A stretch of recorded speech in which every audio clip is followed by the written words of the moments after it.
নিদাহাসের ফাইনালের পর বাংলাদেশ দলের জন্য আরও একটা ফাইনাল, আর প্রেমাদাসায় বাংলাদেশের তৃতীয় ম্যাচটা অলিখিত ফাইনালেই পরিণত হয়েছে।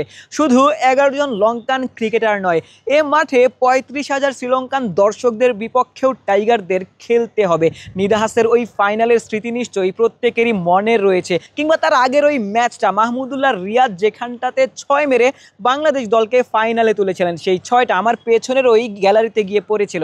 বাংলাদেশ যদিও বা ফাইনালে ভারতের বিপক্ষে শেষ বলে কার্তিকের ওই 6-এর কাছেই হেরেছিল, তবুও আর প্রেমাদাসা বাংলাদেশ দলকে দিয়েছে দুহাত ভরে। 5টা ম্যাচ শ্রীলঙ্কার বিপক্ষে বাংলাদেশ খেলেছে, যেখানে 3 ম্যাচেই টাইগাররা জয়ী হয়েছে। আরও একটা ম্যাচ যেখানে শ্রীলঙ্কাকে হারাতে পারলে বাংলাদেশ দল সিরিজটা জিতে নিতে পারবে। কেমন হতে পারে একাদশ, কারা খেলতে পারেন সে ব্যাপারেই আলোচনা করতে চাই।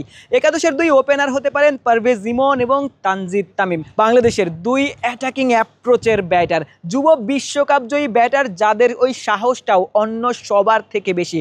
বাংলাদেশ দলের পাওয়ার প্লেতে 2 ওপেনার টি-20 ইন্টেন্টেই ব্যাটিং করে থাকেন।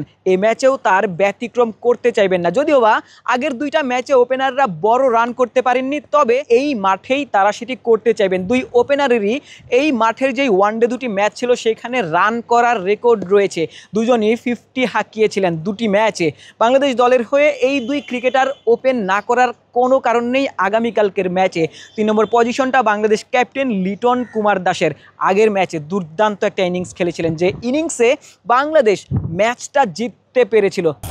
বাংলাদেশের শক্তিশালী থার্মিক স্টিল বার famous still limited. Liton Kumar Das Bangladesh দলের হয়ে আরও একবার তেমনই একটা ইনিংস খেলতে চাইবেন। 4 নম্বর পজিশনে তাওহিদ হৃদয়, বাংলাদেশ দলের হয়ে 4 নম্বর পজিশনে স্লো ইনিংস খেলছেন তাওহিদ। এমনটাই সমালোচনা রয়েছে, গুঞ্জন রয়েছে যে তাওহিদ হৃদয় তার অ্যাটাকিং অ্যাপ্রোচের মাইন্ডসেটের বাইরে গিয়ে ক্রিকেট খেলছেন, ধীর ইনিংস খেলছেন। আজকের প্রেস কনফারেন্সে সালাউদ্দিন অবশ্য হৃদয়ের পক্ষেই কথা বলেছেন।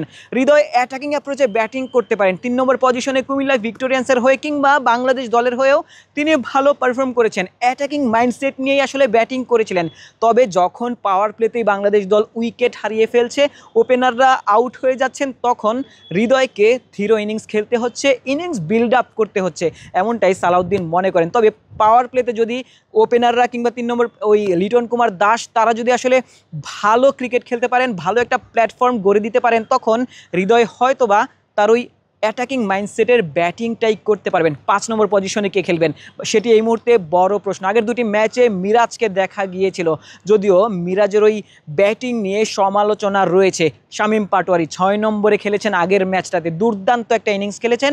তিনি কেনই বা 6 নম্বরে খেলবেন, তিনি কেন 5 নম্বরে খেলবেন না, সেটি কিন্তু এই মুহূর্তে সবারই প্রশ্ন। তবে সালাউদ্দিন জবাব দিয়েছেন, শামীম পাটোয়ারি বাংলাদেশ দলের ফিনিশার, জাকের আলী বাংলাদেশ দলের ফিনিশারদের অন্য কোনো দায়িত্বে তিনি দেখতে চান না, যেন তার ওই ইনিংসটাকে বিল্ড আপ করতে হয়। সে কারণেই 6 কিংবা 7-এ শামীম এবং জাকের খেলছেন। তবে 5 নম্বর পজিশনে যদি শামীমকে দেখা যেত, সেটি বাংলাদেশ দলের জন্য ভালো হতো কিনা।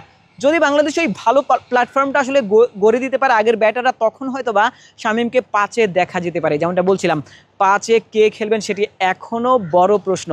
মিরাজ একাদশে থাকবেন কিনা সেটিও বড় প্রশ্ন। 5 নম্বর পজিশনটা নিয়ে আলোচনা এই মুহূর্তে থামানো যাক। 6-7-এ শামীম এবং জাকেরের কথা বলা হয়েছে। রিশাদ হোসেন 8 নম্বর পজিশনে ব্যাটিং করবেন। 9 নম্বর, 10 নম্বর এবং 11, 3 পজিশনে পেসাররা খেলবেন।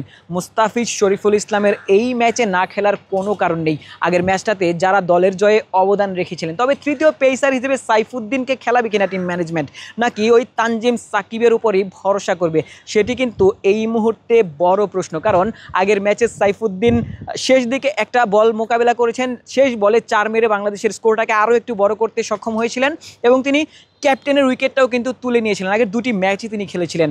টিম ম্যানেজমেন্ট ওই ওয়ার্কলোড ম্যানেজমেন্টের কথা বিবেচনা করে সাকিবকে আগের ম্যাচটি খেলায়নি। তবে তৃতীয় ম্যাচে যখন বাংলাদেশ মাঠে নামবে, সাকিব হয়তোবা সেখানটাতে তার জায়গাটা ডিজার্ভ করেন, সাকিব হয়তোবা একাদশে তার জায়গাটা ফিরে পেতে পারেন।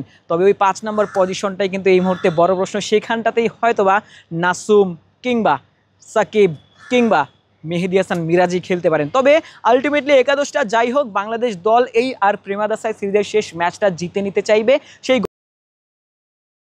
করব।